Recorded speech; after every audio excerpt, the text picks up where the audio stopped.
Hello दोस्तों, नमस्कार। मैं हूं शेष मणि पांडे और आप सभी का स्वागत है मेरे यूट्यूब चैनल पैरामेड टॉपिक पे। आज हम एक ऐसी दवा के बारे में डिस्कशन करेंगे जो सर्दी, खांसी, जुकाम, सांस फूलने और एलर्जी बढ़ने के जो सिम्टम्स होते हैं उनको ठीक करने के लिए उपयोग में लाई जाती है। यह दवा टेलीकास्ट एल किड और टेलीकास्ट एल सिरप के नाम से आती है, जो कि बच्चों में इसका उपयोग किया जाता है। तो हम जानेंगे कि यह दवा कैसे काम करती है, इसकी कंपोजिशन क्या है और इसका डोज क्या है, इससे रिलेटेड साइड इफेक्ट्स क्या हैं। तो वीडियो को लास्ट तक जरूर देखें। और वीडियो में आगे बढ़ने से पहले अगर आपने चैनल को सब्सक्राइब नहीं किया है तो रिक्वेस्ट करूंगा कि चैनल को सब्सक्राइब कर लें और साथ ही बेल आइकन दबा दें, ताकि आपको ऐसे ही अपडेट सबसे पहले मिल सके। तो चलिए अब हम वीडियो में आगे बढ़ते हैं।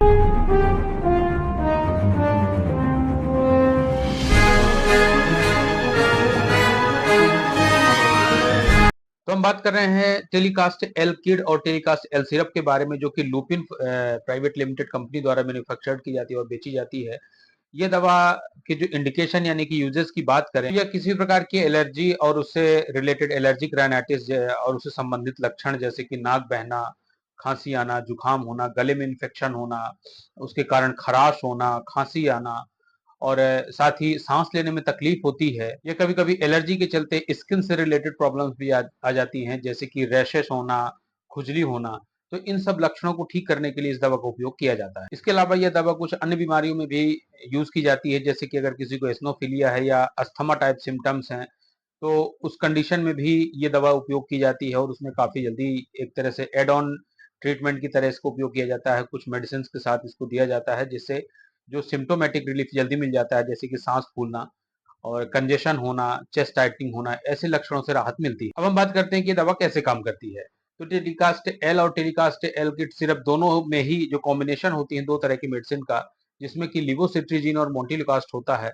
लिवोसिट्रीजिन 2.5 mg होता है और मोंटिलुकास्ट 4 mg का कॉम्बिनेशन होता है, दोनों में ही, सिरप में भी और एल किट टैबलेट दोनों में। ये दोनों ही ड्रग का जो मेन फंक्शन होता है वो एलर्जी को कंट्रोल करना और साथ में जो एयरवेज का कंजेशन है, इन्फ्लेमेशन है, उसको कंट्रोल करना होता है। जब भी कभी हम ऐसे इन्वायरमेंट में जाते हैं जहाँ पे पॉल्यूशन बहुत ज्यादा हो, तो वो पोल्यूटेंट्स एक एलर्जेंस की तरह काम करते हैं, जैसे कि बहुत ज्यादा धूल है या धुआं है।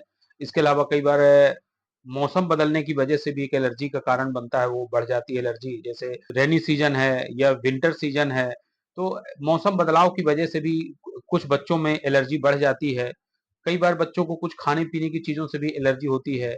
कुछ पेट एनिमल्स के साथ खेलते हैं तो उनके जो हेयर होते हैं उनके कारण भी एलर्जी बढ़ती है। पोलन ग्रेन से एलर्जी होती है। तो इन सब कारणों के कारण जो एलर्जी बढ़ती है, उसके अगेंस्ट हमारी बॉडी एक डिफेंस मैकेनिज्म के तहत एक प्रोसेस को स्टार्ट करती है, जिसे हम इम्यून रिस्पॉन्स कहते हैं। इस प्रोसेस के द्वारा क्या होता है कि बॉडी हमारी दो तरह के रिसेप्टर्स को एक्टिवेट करती है। एक होता है ल्यूकोट्राइन D4 रिसेप्टर्स। इसका जो काम होता है, जब भी कोई एलर्जेंस आता है तो एलर्जेंस आने के बाद ये बॉडी में चेंजेस लाती है इम्यून सेल्स, और सबसे पहला काम होता है कि ये एयर को लिमिटेशन में ला देती है, यानी कि एयरवेज जो हमारी होती हैं उनको ब्रोंको कॉन्स्ट्रिक्शन करा देती है, जिसकी वजह से उनमें इन्फ्लेमेशन भी हो जाता है और सांस लेने में तकलीफ होती है, कंजेशन फील होता है, चेस्ट टाइटनिंग फील होती है और इनकी वजह से बहुत ज्यादा खांसी भी आने लगती है, जिसके कारण सीने में दर्द भी होने लगता है। तो ये दवा क्या काम करती है कि ये लिकोट्राइन D4 रिसेप्टर को ब्लॉक कर देती है, जिसके कारण ये सारे सिम्टम्स भी कंट्रोल हो जाते हैं। इसी प्रकार से जब भी एलर्जी बढ़ती है तो H1 रिसेप्टर्स भी एक्टिव हो जाते हैं, जो दूसरा रिसेप्टर है।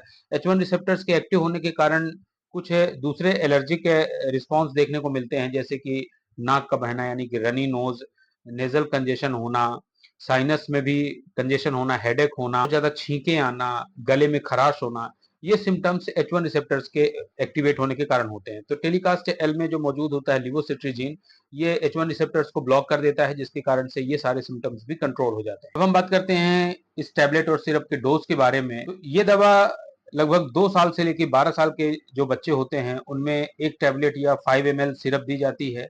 और इस दवा की कुछ अपने साइड इफेक्ट्स भी देखे जाते हैं। तो ये साइड इफेक्ट्स बहुत ही कॉमन होते हैं, किसी भी तरह की मेडिकल अटेंशन की रिक्वायरमेंट नहीं लगती है। बहुत ही कॉमन साइड इफेक्ट्स देखे जाते हैं, जैसे कि ड्राउजीनेस होना, यानी कि स्लीपीनेस फील होना।